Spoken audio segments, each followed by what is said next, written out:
Hello! My name is Madeleine Chalk. As a lot of you watching may know, I am a vlogger. I've created, edited, and produced videos of my travels, different endeavors while moving to LA and living in LA. It's one of my passions, one of my favorite things to do. Another one of my passions is digital illustration. I started my digital illustration business, Mad Chalk Creative, this past summer. Most of my work with Mad Chalk Creative is custom illustrations. So people will commission me to draw their loved ones or a whole family or their dog. And I have coined this process chalkifying. And I've loved bringing my friends and their family to life via chalkification. But I think it's important to grow and expand my business. And there was something that I've been wanting to do for a long time, like years. But I'm thrilled to say I'm finally doing it. And I'm so excited to be sharing it with you guys. This project that I'm starting combines my love of illustration and video making, as you can see. As of right now, I will put up a video a week. Each one will be the same overarching theme, but a different subject. My favorite thing to draw ever since I was little has always been women. I like to draw the intricacies of the female face, hair. I like to capture feminine beauty, and the best part of women and the best part about drawing them is that women wear a bunch of different stuff. If you take a look at men's fashion, either between cultures or across generations,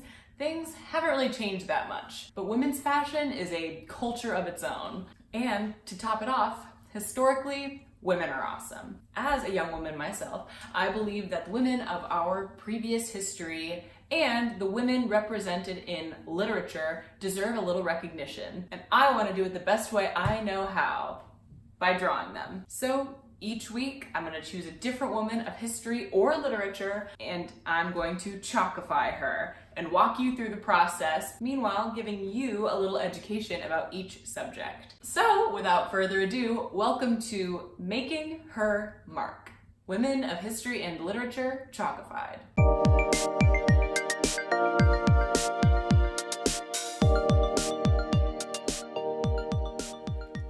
I knew the first woman I did for this series would have to be a hard hitter, someone as groundbreaking as she was interesting, both a babe and a badass. And I knew a top-notch sense of style would be a must. So, as it turns out, my first choice was an easy one. Our gal today is a classic model of rags to riches. She was born in total poverty in a small town in Western France in 1883, only to become orphaned like right out the gate. So she knew she'd have to pull herself up by her shiny couture metaphorical bootstraps to make it. It was in the orphanage that she learned how to sew, the first step in her groundbreaking story. Even though her claim to fame is definitely fashion, this chic chica started out as a lounge singer before becoming, quote, associated with a series of wealthy men in her 20s, sort of a sugar daddy light situation. One of her first lovers, Arthur Chappell, helped her open a teeny tiny boutique, and she quickly became a fashion superstar for making women's clothes that were comfortable, affordable, and still fabulous. Fashion has become a joke, she once said. The designers have forgotten that there are women inside these dresses. Most women dress for men and want to be admired, but they must be also able to move, to get in the car without bursting the seams.